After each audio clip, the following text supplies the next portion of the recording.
Southampton bro, right now tayari rasmi imeshuka daraja, yani imeshuka ligi kuu ya EPL, Premier League na imeshuka Championship na inapishana na Coventry ya bwana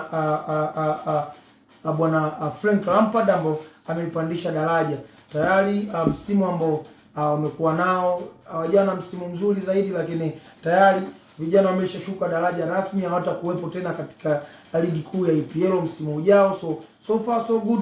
Kwa hiyo tukaone kipi ambacho ataenda kukifanya katika Championship, lakini kwangu mimi moja kati ya kitu ambacho bado ni kama Aret na uipeleka katika klabu ya Wolves, nadhani uwekezaji ulikuwa finyu sana, waliangalia faida zaidi kuliko kutengeneza timu.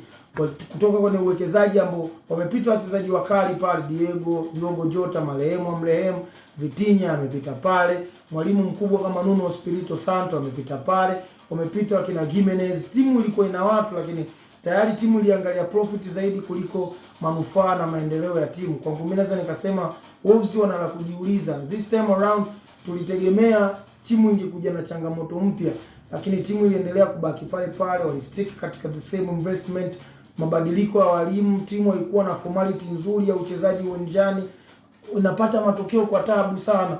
That's why naweza nikasema wamedeserve kwanza kushuka daraja, waende wakajipange, cause wame approach tofauti sana this time around ligi kuu nchini England, kitu ambacho nadhani hata Spurs yeye mwenyewe anakiwazia sana mpaka sasa kwenye table, mtu wa 17 18 ile nafasi mbovu sana. Tottenham Hotspur nadhani na yeye anatakiwa ajiulize sana, hajawekeza kwa ukubwa, lakini nadhani amekuja kushtuka dakika za mwisho. Mwalimu De Zerbi amekuja kushtuka kuwachukua kina Simons, bado simuone, lakini anatakiwa kupull up their socks cause title tayari ndio hivyo ishaondoka, ligi ishamalizika.